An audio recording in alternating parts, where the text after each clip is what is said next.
Hi everybody, welcome back. I'm the Strategy Professor, and today we're going to be looking at the support tier list for patch 12.12. So as always, if you enjoy the content, please be sure to like and subscribe. It really helps out a ton on the channel. Come by, check out the stream. We're usually starting around 10 p.m. to 11 p.m. sometime in that window, and usually go till about 2 or 3 a.m. Eastern Standard Time. It's a very friendly, chill community. We'd love to have you. Be sure to check out the patch notes. If you haven't checked those already, I'll put a link in the upper right, I guess, of the video, most likely. I don't think I'm pointing in the right direction. That somewhere on the screen, it'll be there if you want to check out the patch notes. And then I'm going to do a tier list as well for ADC, and I'm going to try to do it for the other roles as well. So be sure to check that out over the next few days. Okay, let's go ahead and get in here. So there are a few things that have shuffled around a little bit. First up, I think Seraphine is going to be a premier, potentially ADC. At high levels of play and a really good support as well. They made a couple of changes to her. We'll just pull up a couple of things here. We're obviously not going to do the whole patch notes, but it is relevant for a couple of these picks why they are moving up as much as they are. There we go. I'm looking right at her. Okay, so the big thing about Seraphine is with her E, they've changed it to the beat drop 10 seconds. Wait, is this a... Okay, it's 10 seconds at all ranks. That's what it is. So earlier on, it's less. Later on, it's a little bit more. But like the big change is right here from 1 second to 1.5 seconds. So now your CC chain can be over 3 seconds with Seraphine. If you hit your E and then you hit your ult on somebody, it's a lot. And her trading is actually really good in lane. I've played her a few times over the last couple of days. Like your E does pretty nice damage. Or rather, your Q does pretty nice damage, and you've got your E for the root. It combos really well with any kind of ADC that can slow people, most notably like Misfortune, because if Misfortune puts that Make It Rain on somebody, then you hit them with an E, you're going to go ahead and get that full 1.5 stun duration, which guarantees you're going to be able to chain that together with your ult, and you can chain that together with Misfortune's ult too. So particularly nasty with Misfortune, pretty good with Jhin as well. If they step on a trap or something, they're slowed temporarily, then you can hit them with an E, then they take the trap explosion, then they take the Jhin W, and so on and so forth. So she does have some really good combinations that are strong in the meta right now. That ultimate just has such massive range, because when you throw it through your own allies, it extends the range of it even further. And so you can hit people from like almost a screen away with that ult. It's got a very big hitbox. I will say that the highest win rate, if you do want to try her out, is with Shirelia's. I know people like to do Moonstone on her, and Moonstone is okay. I've tried out both ways, but the Shirelia's does have... It's not as big of a deal as it was. A couple of days ago, it was like 57% on Shirelia's, but they're about the same. So it just kind of depends on where you want to go with it, but the Shirelia's does allow your team to follow up when you hit that ult to get in there and be able to convert those kills.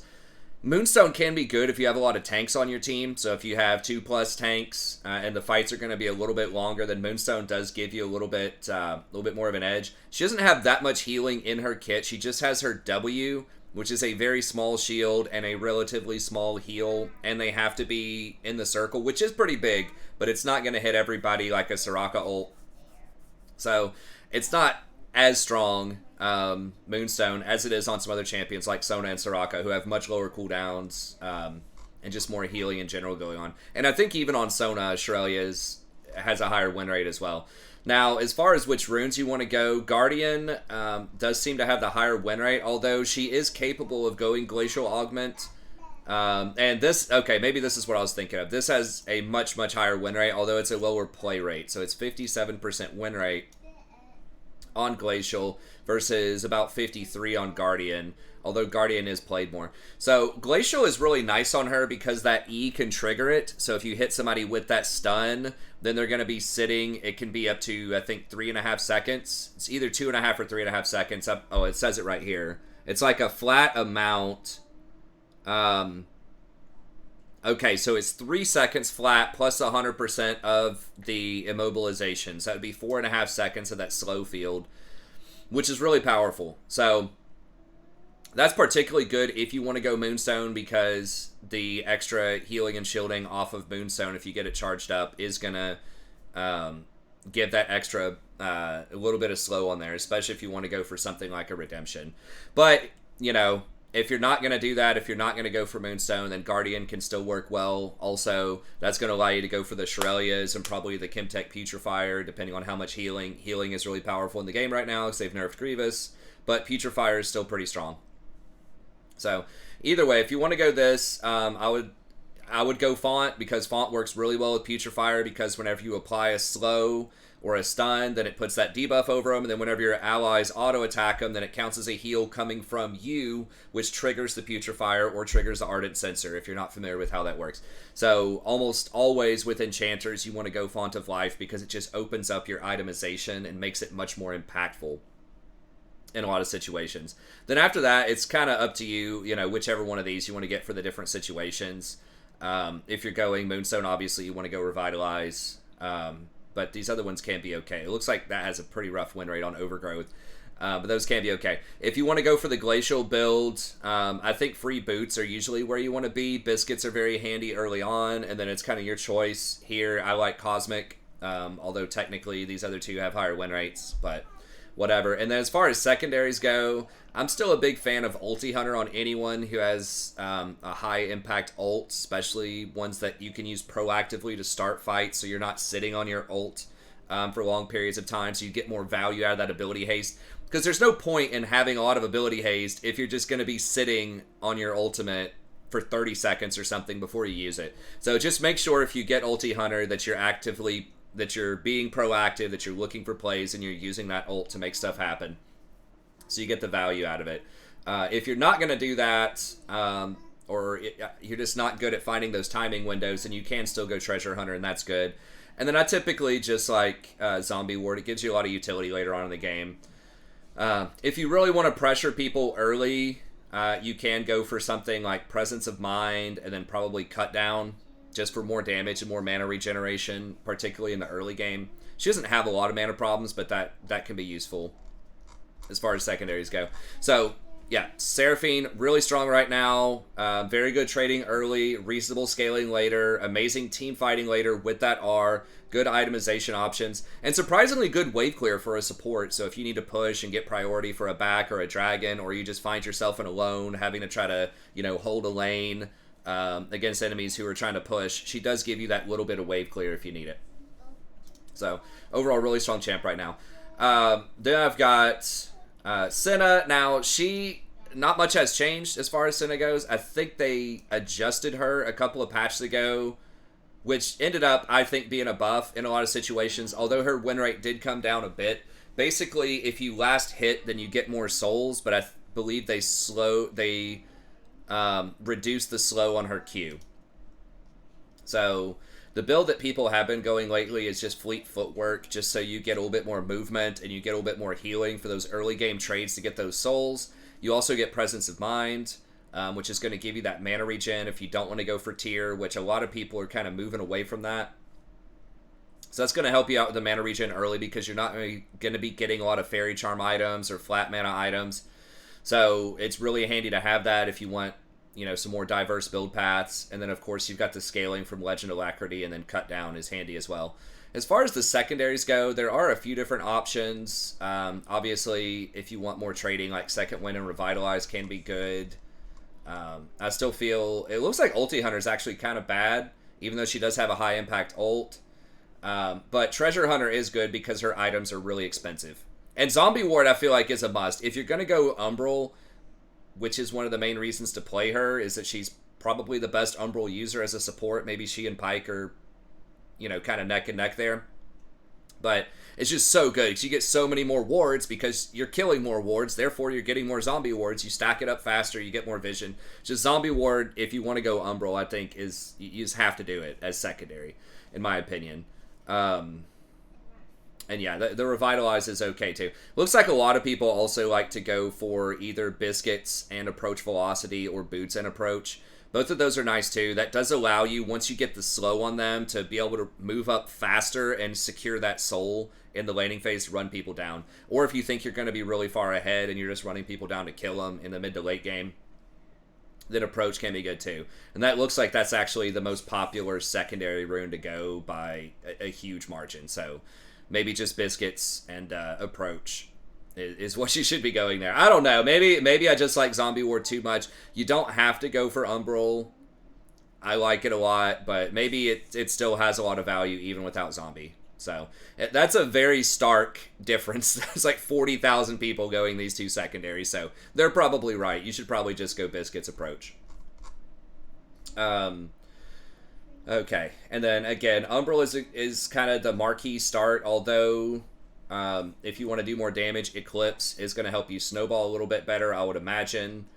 And then, as you can see, like, you can go Muramana, it's okay, but you're better off just going Eclipse or Umbral, whichever one you didn't get first. You want to get the other one second. And then you can go for something like Rapid Fire Cannon as a final one. That looks like that's what most people are doing, just to give you that range, to get that first hit, so you can get that slowdown. And you can hang out, further back in team fights and all of that good stuff, especially if you're going to be using Fleet to get the extra movement speed and all that. Getting that first hit is going to allow you to kind of set up and position the way you want to position in a fight. So anyways, really strong champion early on, probably one of the best damage-dealing scaling champs. She can do a ton of damage. I've seen Senna as support, and not even fasting Senna, just normal Senna support, do the most damage in a game, like number 1 or number 2, multiple times. She's an extremely powerful support right now. Not as much in the ADC role, in my opinion. She's still, like, okay, but incredibly powerful as a support, just because those souls give you so much, like, for free gold value, that it's overwhelming if you get to the late game and she gets a lot of souls. And if you're trading really well, especially with these types of runes, if you have Biscuits, if you have Fleet, you have Presence of Mind, so you can throw more Qs. It's just really, really hard to deal with her in a 2v2 lane, especially if you pair her together with someone else that's oppressive in lane, like a Jhin, Caitlyn, Miss Fortune. Just anything that can pressure early and push them in is going to be really strong. You obviously need to be careful with ganks because she doesn't have a lot of mobility.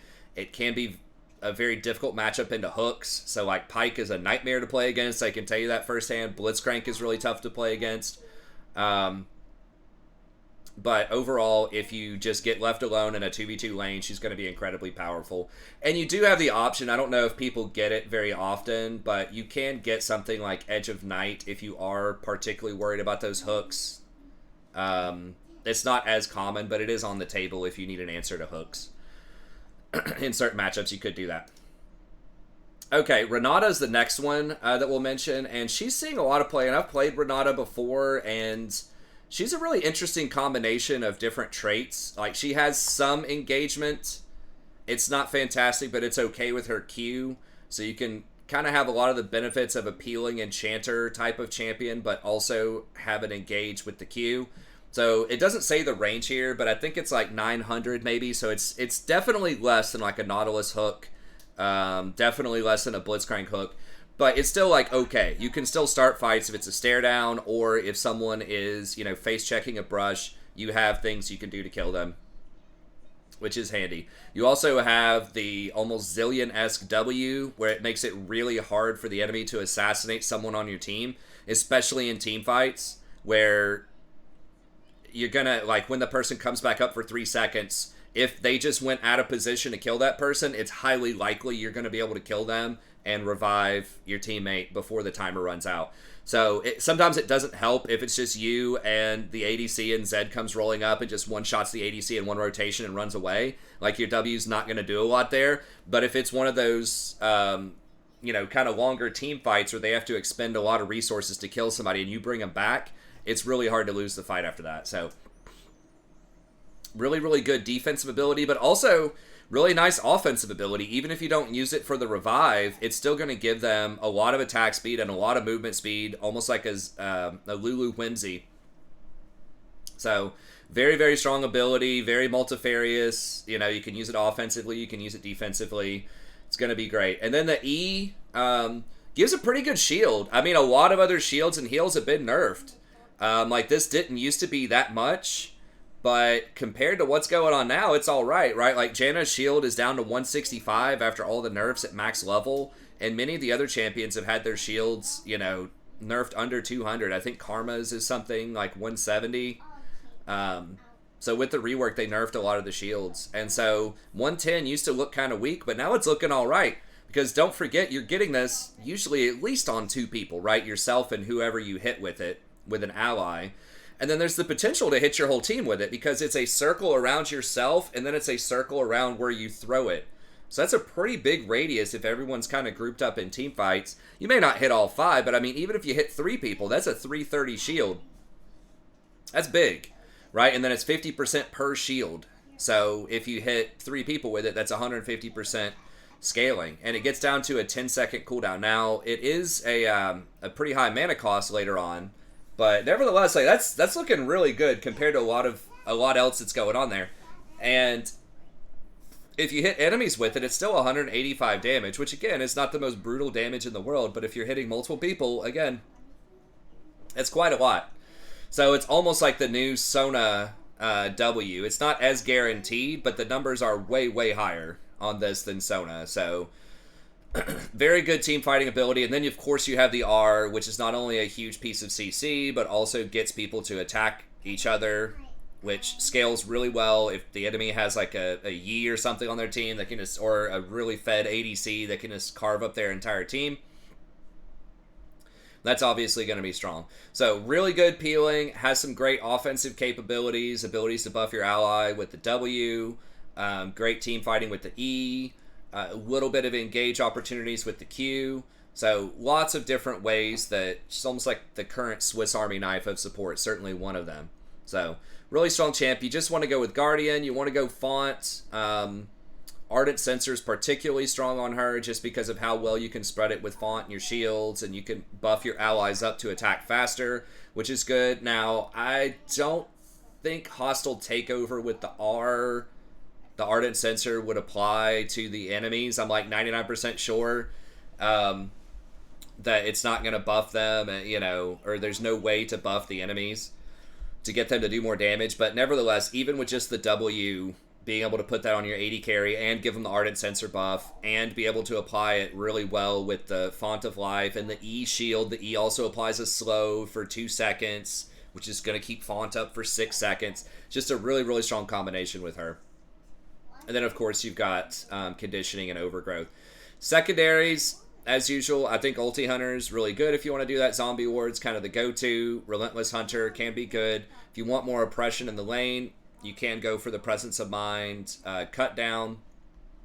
So kind of the usual options for secondaries, but incredibly strong support overall right now. And then we've got Rakan. You know, you could argue Rakan down in A tier. I would not put him much lower than that. I think he's doing really well in Pro. Obviously, Solo Queue is not Pro, but the reason that he doesn't do as well in Solo Queue is not because his kit doesn't fit the Solo Queue style. It's just that people don't play him very well. He's got a lot of choices. And if you get caught out, if you make the wrong choice, you can get punished really hard for it.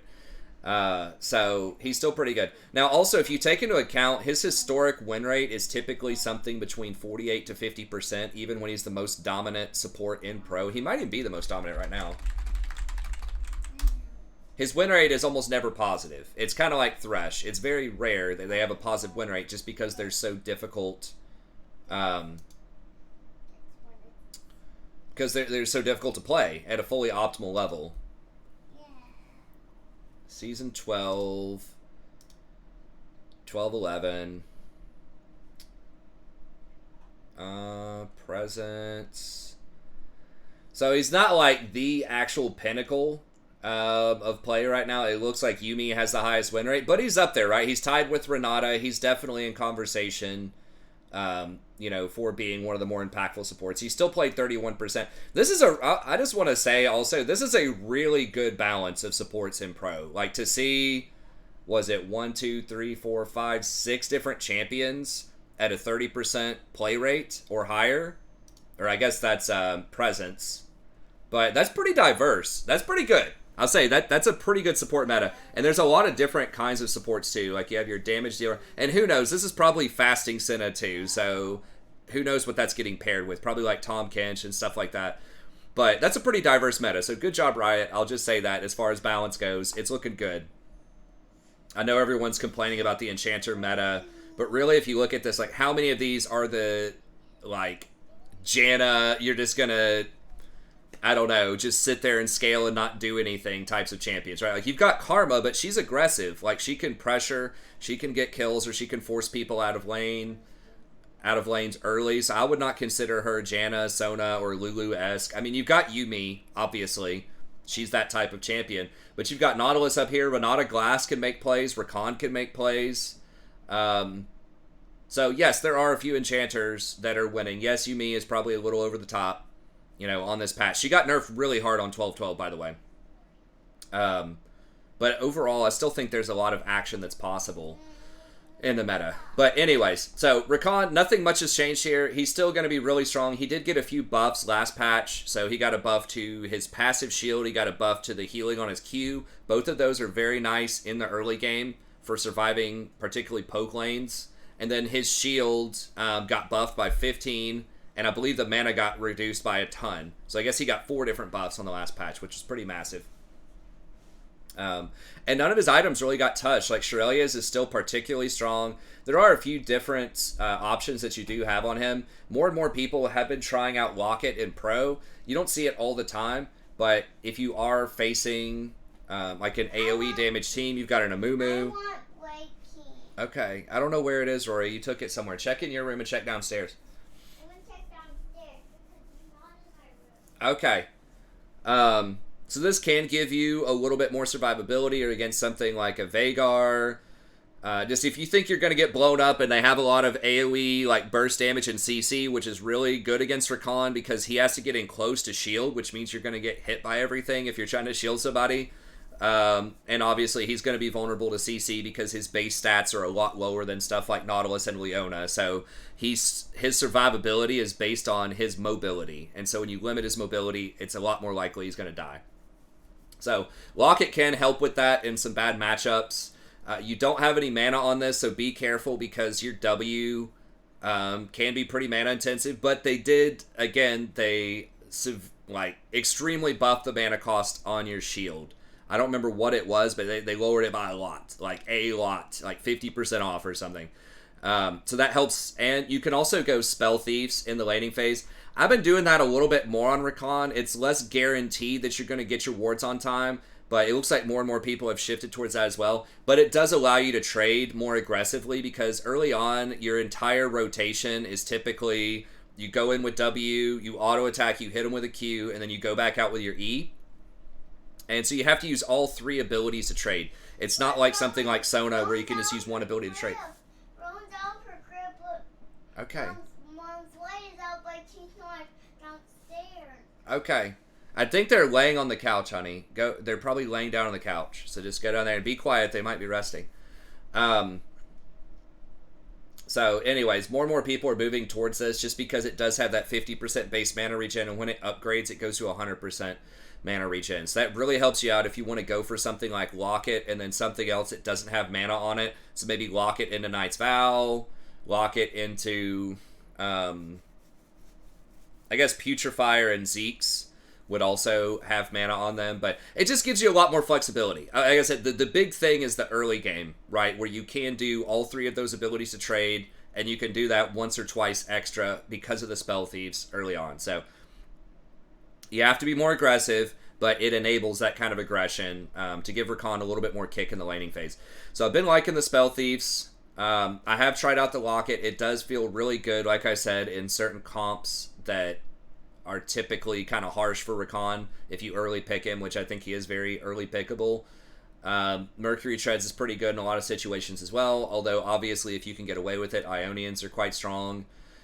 And then you have a lot of different secondaries you can get. Putrefier is still the go-to as far as if your team needs Grievous Wounds, because you're not sacrificing that much to get Putrefier. It's a lot better if you get it than if your ADC has to go get Executioners.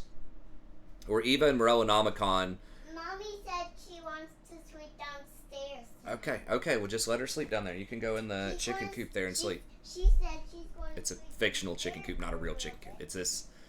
I don't want to move the camera, I don't want to mess it up, but basically what this blanket is, it's just me throwing a blanket over a chair, my chair, and something else. It just creates like this, I don't know, enclosure of sorts. A little cave that she likes to go into behind me. But anyways, you get 40% grievous wounds. Yes, it's not 60%, but it's still pretty good, especially because a lot of healing, not all, but some healing has definitely been nerfed. So it's still pretty good. So that's a common one. I like Knight's Vow. A lot of people sleep on this, but it makes it really hard for the enemy to assassinate somebody if you have Guardian plus your shield plus Knight's Vow, and especially if you go plus Locket on top of that, good luck assassinating someone on the back line with Zed or Talon. You better be like ultra fed. So that just protects people really, really well when you have all four of those working in conjunction. So I really like Knight's Vow because of the kind of stuff that gets played in solo queue. But these other options are pretty good. I'm a little wary of Redemption on Rakan. Like, it is good. It can work in team fights, but again, it just creates that margin of error, right, where your allies are just going to run out of it half the time. So it's just not as foolproof as something like Putrefier, Vow, or Zeke's in terms of getting raw value, because they just can't mess that up, really. It just works. Right, versus Redemption is kind of requires more coordination and skill. Okay. So anyways, Rakan, really good if you need an engaged champion, but you still want to have the protection of an enchanter. You still want to have some scaling. You want to have access to some of the most powerful items that are available to supports, like Shirelia's, like Chemtech Putrefier. Remember Leona, Nautilus, a lot of these other high-end engaged champions cannot get these items, and these both have a lot of utility. Like Putrefier plus Font of Life is massive grievous wounds for your entire team. It's very easy to trigger. It's very effective. He scales really well with ability power and ability haste, so you're not going that far out of your way. It's only 2,300 gold. Still, like I said, probably the best or one of the best grievous items in the game. And then Shirelia's on anyone that can get it is just incredibly underrated and really, really strong. Like, because it's not just the movement speed, it's not just the active, it's also the fact that you can empower your allies for the 25% for 1.5 seconds whenever you affect them with an ability. So with Rakan, you can shield them once, they get that little movement speed buff, and then I think it's a 4-second cooldown, then you can shield them again after that and get even more movement speed. So it just works incredibly well with his kit overall. So Rakan, very versatile, good engage, pretty good scaling, great protector, very mobile if you're afraid that you might get camped, or if the enemy just has a lot of spooky stuff that you need to be able to dodge. Rakan has the ability to do that. But he can get hard punished. And the big thing is his engage can be interrupted. Like, you have to be extremely careful and be aware of a lot of different interactions that are very frustrating for Rakan. So if you're trying to go in with your W and someone CCs you while you're going in, or even after you've already landed in position for the W but you haven't started your upward momentum, if they CC you or displace you or whatever, then it's not going to go off.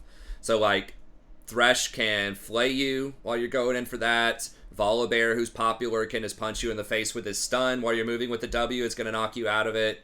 Rel can use her stun while you're sort of midair to knock you out of it. So there are a lot of interactions, and you have to dodge line skill shots like Morgana and Lux can obviously throw their stuff at you and stop you, versus with Nautilus and Leona, especially something like Nautilus, yeah, they can CC you when you hook them, but the hook is still going to pull them. It's still going to pull them out of position. There's no way they're getting away from your ultimate. Like, it's going to hit them unless they have, like, Hourglass. But even then, usually that sets you up well for your team to follow up after their Hourglass finishes. So there's just a lot more ways to interact with Rakan, so you have to learn how to move around that. Like, you have to be able to strafe those skill shots. You have to be able to fake them out. So it's hard. Like, you have to play Rakan a lot to navigate around those things, especially stuff like Seraphine ult, Sona ult. All of that stuff is much more likely to hit you because you're going to be grouped near an ally to shield them most of the time, and if you're just running at them, it has a big hitbox and you've either got to flash it or you've got to run around the side. So you got to get pretty creative to make him work in a lot of comps, but if you can master him, he's worth it. So again, a lot of tier lists will probably put him lower, but I think if you play him a consistent amount, his potential is really high. Okay, moving on here, we've got, and I don't want this to be too long of a tier list. I would like for it to be 30 to 40 minutes. So we'll move a little bit faster here. Okay, Janna. Still going to be pretty strong. She did get a significant nerf on this patch, a couple of them. Her W is going to give her less movement speed. So that's kind of a bummer. Also, the slow is 4% slower, but her shield is 10 less as well. And that's a very big deal, and it has 5% less AP scaling, which is usually another 5 or 10 that's going to be knocked off the shield. The big deal with Janna is if her shield breaks, then they don't get the bonus AD anymore. So not only is it less of a shield, but it's less uptime on your sort of hidden damage that you get on her E. And a lot of people forget about that. Like, a big part of Janna's kit is the 50 AD that you're getting by shielding somebody. So when that breaks, you're losing a lot of your offense as well as your defense. So it's rough. Now, she still does work incredibly well with Glacial because it's so easy to hit those tornadoes to peel. It's so much extra freeze, and then she has her R also to peel really well. She scales really well with healing, so the Glacial plus Moonstone plus Redemption is stronger on her than any other enchanter out there, I'm pretty sure. So it's like, yeah, Seraphine can do that same build, the Glacial, Moonstone, Redemption, but she only has that one shield heal off of her W. It's on a long cooldown, and it's much, much less than like Janna's ultimate, and probably even Janna's shield, honestly. If you hit a bunch of people with a W, I guess it might be on par with Janna's shield, or maybe a little bit better, but Janna's shield's going to be up much more often. So anyways, very good user of a lot of the strong items right now. She's a very, very strong team fighter, particularly if you have higher scaling and most of your power is ranged. So if you can keep people off of your Jinx or your Kog'Maw or whatever, your Victor, whatever other ranged high damage dealer that you have, she's going to be strong. And it's even better if you have an AD user that's strong, because then you can shield them, they're going to get the extra AD, and particularly a crit user, because flat AD scales better with crit than if someone is going a lot of on-hit. So it's still good with Kog'Maw, but it's even better if you have like a really fed Jinx, because she's going to benefit from that crit. Or obviously anything that has really high AD ratios can be strong too. So even if you have like a fed melee champion like a Zed or just something else that has high AD ratios, she can still be pretty good. So her win rate has come down a little bit, but overall, she's still going to be strong at what she does. It's just a little bit less so than she was. The main knock against Janna for me is just that it's really, really hard to start fights with her. Yes, you can hit them with a max range tornado or something, and that can apply Glacial, and then your team can go in. But it's a lot more convoluted. She's mostly a peeler. So if your team does not have superior scaling, or you just don't trust your teammates to start a fight, they're just going to run around and YOLO or ARAM, and then that can be a problem. For me, it's very frustrating if I play, like, I do like playing Janna, and it is fun peeling and being really strong in team fights and just having all those tools that are interesting and cool to use, but it's just so frustrating when, like, no one on your team can start a fight or is willing to start a fight, and your team just basically defaults to ARAMing for like 10 or 15 minutes, and then eventually someone just gets caught out of position and you lose. It just feels like you just don't have control. Like, you can't punish the enemy for being out of position as easily as you can on other champs. You can still ping stuff and try to make plays and try to get vision, but you just have a lot fewer tools to start fights and punish enemies than you would with some of the other engaged champs. Okay, Sona's still pretty good. Got really nice scaling. I think her W was nerfed a while back, so it's not as strong as it once was. But she's one of the few enchanters who actually does apply really good pressure early on in the lane. Like, has a lot of poke with that Q plus Airy plus Scorch. You can go Gathering Storm instead. But if you go for those things, then she can be very strong. She can get the tier early on, which is going to give her a lot more trading and aggression. Then you could turn it into Archangels, which is okay later on. She's a pretty good Putrefier user. Okay with Font of Life. Not insane. She doesn't have as many slows or hard CC as some of the other champs on the list, but still pretty reasonable with Font. So she's still good. If you want that hyper scaling, good aggression early, good team fighting, I would just say that Seraphine is probably stronger in a lot of situations right now, just because her ult has more range. She has a lot more wave clear than Sona does. And I would just say she's a lot more threatening than Sona is if you get that root in the early game. So I don't think Seraphine is Sona 2.0. I know it's like a meme or whatever. I think that if you just play both of them and see, you'll see there's a big difference with Seraphine and the damage that she puts out, the wave clear that she has, and just the amount of CC that she can chain together is really pretty crazy. And the fact also that Seraphine can use Glacial is good. And remember, Glacial is still a pretty strong slow because it scales with AP and bonus HP as well as plus healing and shielding. So you don't have to get Moonstone to be good with Glacial on Seraphine. Like, you can still go Glacial plus Shirelia's and then get something else if you want, and it'll still be very effective. So, anyways, Sona's okay. I just think she's a little outclassed by Seraphine, but Seraphine might be banned, and Sona's still going to be an okay pick. Now, Yuumi, as we just saw, is very, very strong in Pro right now, at least statistically.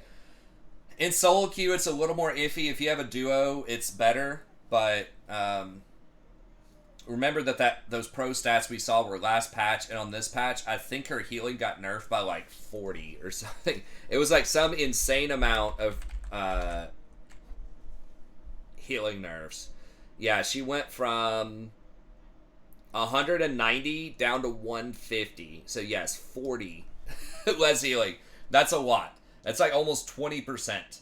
Actually, it's more than 20%. It's probably like 23% or something like that. It's a lot less healing. So she still does provide those extra stats, the extra either AP or AD. You get a little bit more movement speed, so you get 20% movement speed. But just the raw healing is going to be a lot lower. So she's okay, you know, in solo queue. The big problem is you can't roam with her at all. You can't, it's really, really hard to get vision because your team is not going to help you. In pro play, you can attach to the jungler and they're going to know what's going on and you can communicate and they can help you get vision. It's still kind of a pain in the butt in pro to get vision with her as well. But her vision control is some of the worst in the game for supports. Her roaming is some of the worst in the game for supports. She does scale extremely well and she's very difficult to kill late game. But she just feels really, really bad if you're behind, and especially if your lane is just getting stomped, it's really bad. Like, it's so easy to dive her. I mean, yes, her ultimate can help a little bit with that, but because it's kind of delayed, you have to hit them with 3 different waves. A lot of champions can position around that or flash it, even if you start it up. And then she's just so easy to pick off and dive. So if you're behind, it just feels particularly bad. It always feels bad if you're behind, but like with Janna, you can at least survive and get away. Or Rakan, you can get away from a lot of difficult situations. With Yuumi, you're almost always going down with the ship. So she is good. I think she deserves a spot somewhere near the top, but I just think she's a little bit more vulnerable in solo queue than some of the other options out there. Then we've got Lulu. She definitely is not as strong as I thought she was going to be last patch. Her win rate is lower, and I think a big part of that is that she's so close range, and she has such limited peeling capabilities, or like, especially personal escapes. Like, your Q is okay, but it's a relatively weak slow compared to some of the other options on here. It's soft CC also. They can dodge it, or they can still blink on top of you. Her shield is nice. They did nerf it. The W has been nerfed a little bit, but it's still okay.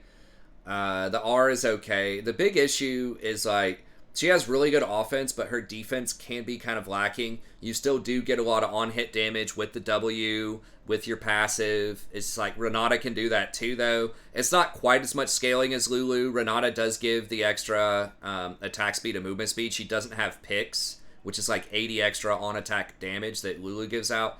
But Renata just has more utility. Like, she has much better engage, a much more high-impact teamfight ultimate, a built-in zillion ult with your W. So I just feel like she's been sort of just outdone. And she just trades better early on in lane because she gives that extra max % health damage whenever you auto-attack people. So Lulu is still very good with certain comps. Like with Kog'Maw, she's still incredibly oppressive. She's very good with Twitch. Like a lot of these just stand and fire, like high octane offense champions, she can still do very well. It's just she also doesn't have a heal for the laning phase, so like Janna doesn't either. But it definitely adds up if you're trying to trade, you know, with Sona or with Yuumi or Senna or something like that. It's just going to feel really bad because you're just going to get bullied in the lane because you have a shield, but you can't heal back. So she's okay. She's okay. I just feel like this is a good place to put her, is behind a lot of the other enchanters. But as you can see, most enchanters are going to be really strong. Now, Taric is a new one. I started looking him up because his win rate did go up on this, and they did give him some really big buffs on this patch, and I haven't personally played against or played as Taric, but I think I might try him out tonight. We'll see. No promises, but we might take a look at it. They 100% buffed Taric on this patch, right? Or was this last patch? Maybe it was last patch they buffed Taric. But they made his stun into 1.5 seconds instead of 1.25. And they lowered the cooldown on his stun by quite a lot. It was like 2 seconds. And they made the healing cost less mana, which is really good. Now, a lot of the itemization also on Taric is a lot better than it used to be. And I wasn't really thinking of Fimbulwinter, but they have buffed Fimbulwinter, I think, several times over the last like 3 or 4 patches. But as you can see, a couple of patches ago, and they made those changes to Taric, giving him the extra stun and all that stuff, his pick rate did go up a little bit. Now, this looks big on the chart, but you got to keep in mind, this is less than 1% moving up to 3%, right? This makes it look like he's 100% or something win rate. So just be careful with those numbers. It's a little deceptive on these charts. He still has not picked very much, but his win rate is definitely higher, right? Like it went from, 50s for most people and most elos up to like 53 or 54.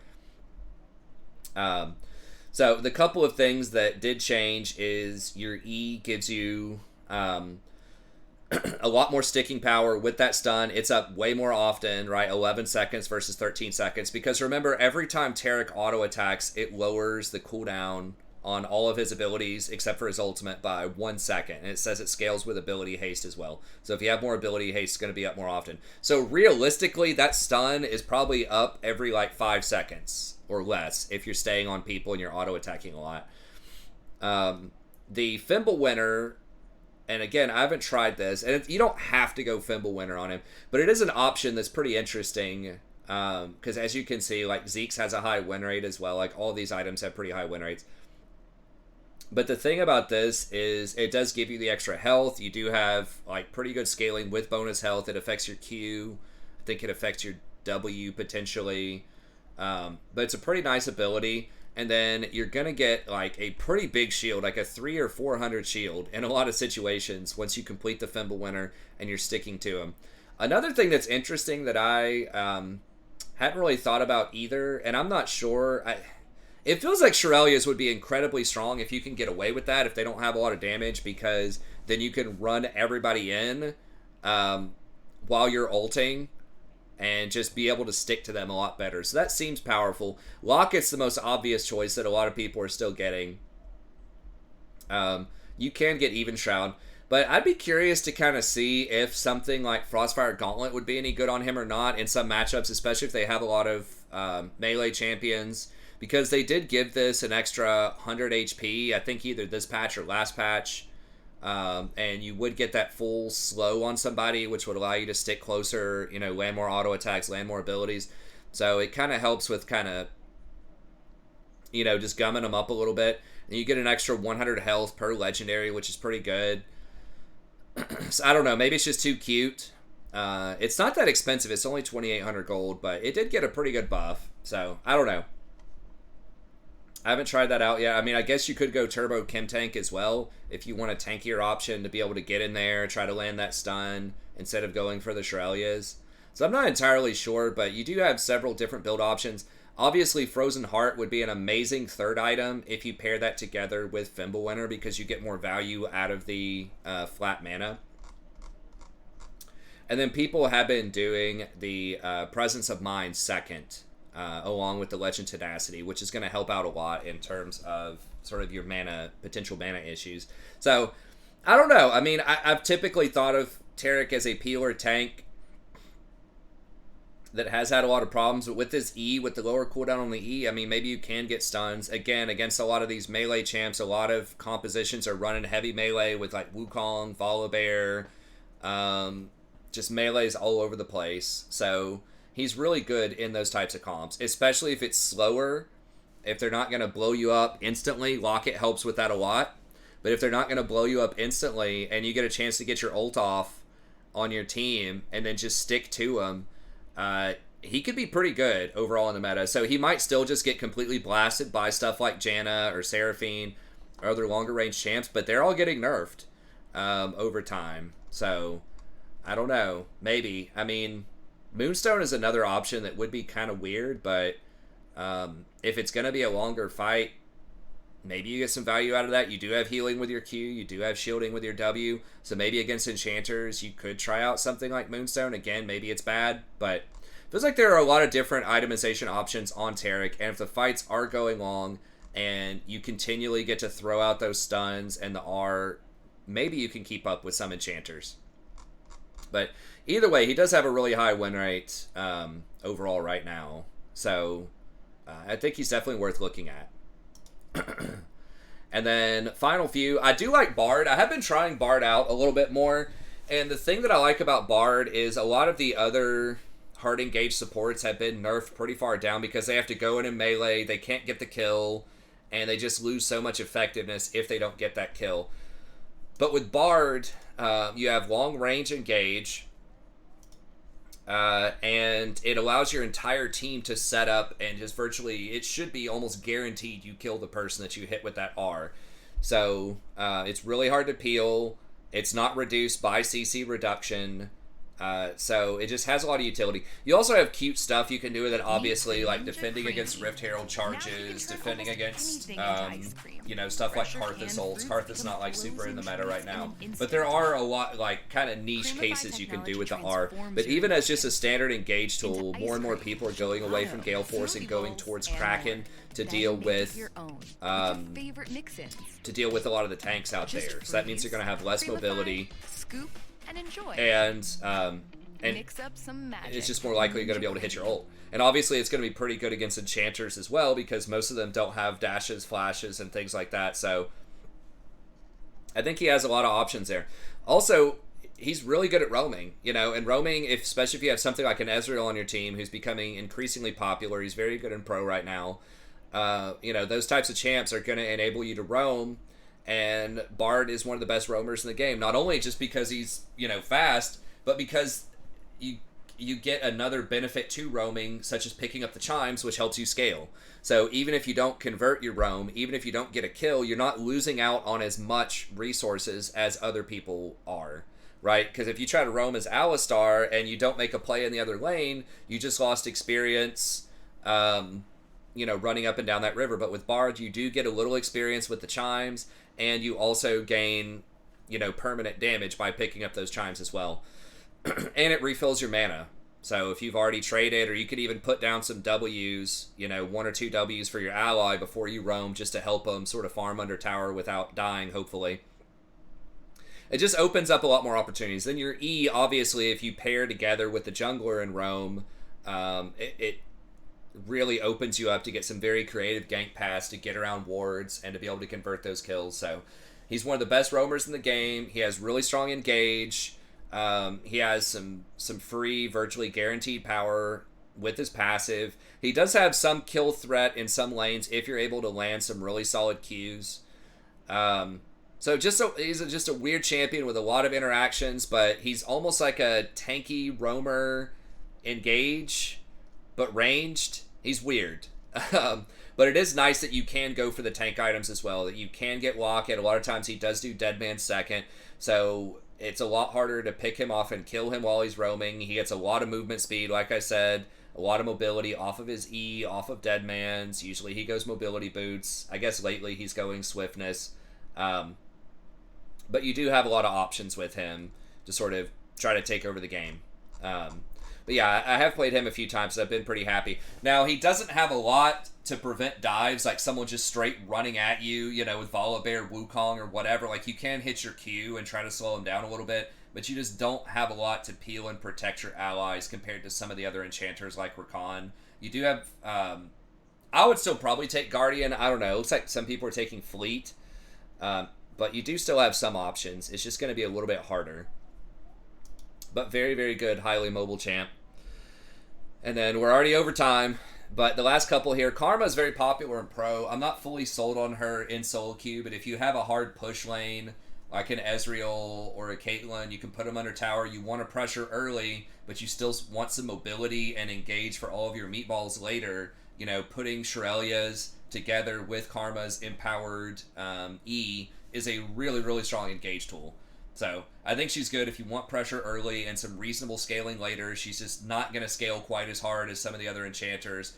Then you have Soraka as well. I went ahead and moved up to A just because they did give her much higher healing. It's totally possible you should put her down in B. You know what? I'm going to go ahead and put her down in B. Sorry, Edmund, and some of the other Soraka mains. But I'll go ahead and put her down in a B just because she is more vulnerable to getting picked off. She just doesn't have quite as much utility as the other champs. But she has a lot of healing, and they have nerfed Grievous Wounds a lot. So people are going to have to get that against you, and it's just going to be less effective than it used to be. So Soraka's still okay. Final couple of champs I'll talk about here. We've got Amumu, who might be able to come back into the meta as far as supports go. They did lower the mana cost on his Q a lot, so you can fish for those. And he does a lot of damage. If you hit double Q and you've got your E early, you know, you can knock off 75% of someone's health. Right, and then if you pair that with a Janna or a Misfortune or just anyone else who has kill pressure, we might be seeing some more Amumu in Pro, potentially, because he was used for that early, like, kill pressure lane.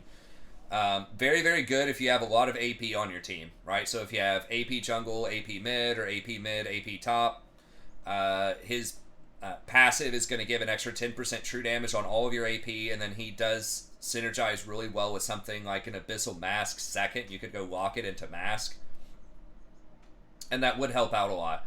So his damage is great early. Later in the game, it kind of falls off. It's okay. They did give 50 extra damage on the ult, though. So early game, like, it's a lot. Especially once you get 6. Like, you can snowball hard off of him. But his ultimate, obviously, if you're against a lot of melee champions, like we talked about, there's a lot of that going on in the game right now. It can be strong. Now, I will say that the magic resist items are incredibly OP right now, particularly Force of Nature. So if you do have a lot of AP on your team, getting an extra AP with Amumu might be kind of rough, you know, because Force of Nature is just completely overpowered against AP champs. So it's less likely you're going to see scenarios where you want to play Amumu, and if you do play Amumu into those scenarios, you might just be just increasing the problem. Right, like it might be better to go for something that adds an AD threat, right? Something like a Senna or something that's going to be able to buff your AD carry significantly, like you know, something like a Renata or a Lulu, or even something that can just heal and shield and just kind of survive fights with some of those beef sticks. Something like a Janna, maybe a Taric. That might be a better way to go than to double down on the AP offense with Amumu. Another thing to consider is that he doesn't have any sustain, so you can get poked out really easily against these enchanters in the early game. And it can be kind of hard to hit his Q. It's a pretty slender hitbox. Obviously, they can hide behind minions and things like that. So, I don't know. That's why I put him down here. He could be really strong, particularly with some comps in Pro, but maybe if you pair him together with, if someone wants to go like an off-meta ADC, like a Seraphine ADC or something, maybe it's really good because it'll increase the damage of her. And I tried him out. He felt like okay. But anyways, he's just someone just to keep an eye on who could be good. I don't think that much else has changed. Tahm Kench is popular in Pro, especially with Senna. I've played him a couple of games. It's about the standard, right? Like, you're putting your life in someone else's hands, but if those are good hands, if they got a really strong ADC, if you're duoed with somebody and you just need to protect that Jinx or that Senna or whatever, Tahm Kench can be pretty good. He's an okay disruptor. It's just a lot of his stuff is very conditional, and you have to make choices that don't feel great, like either stun him with a Q or eat him if you're trying to do something offensive. So he's all right. I'm kind of wondering if Braum could be better in some situations. I don't know if people are playing him as much lately. He's got about a close to a 50% win rate with some play rate, although not great in Pro right now. I was thinking if you have a lot of auto attackers on your team, if you could go for like a Locket Thimble winner, you know, kind of build on him. I'm not sure if that's what people would do. But that could be something that could be interesting, particularly if you have like a Lucian on your team. Braum is historically very good with Lucian. I wouldn't be surprised if that's how people are pairing him up in Pro. I can't really see who he's paired against. Looks like people are picking him almost exclusively against Nautilus. I don't think his shield blocks a Nautilus ultimate. I think the ultimate goes underneath it. But you can block the hook. So yeah, it looks like people are not doing the Fimbulwinter, but they are doing Locket for sure. And then it looks like more and more people are going into the green claw item. I can't remember, but anyways, he's something to keep an eye on. I don't know if he would be great, but there might be certain matchups where maybe you could consider Braum again in this meta. Again, not great into Enchanters, but pretty great if they want to play something like Nautilus and Leona, and you need something more tanky on your team. But anyways, that's going to be it. Thank you very much. Hope you enjoyed it. Be sure to like and subscribe if you did. Be sure to check out the patch notes as well if you want the full rundown. I'll have that linked at the end of this video and at the beginning. And come back over the next couple of days. I will have the ADC tier list, and I'll try to have some more tier lists for you as well. But that's going to be it. Have a good day, and we'll see you right next time.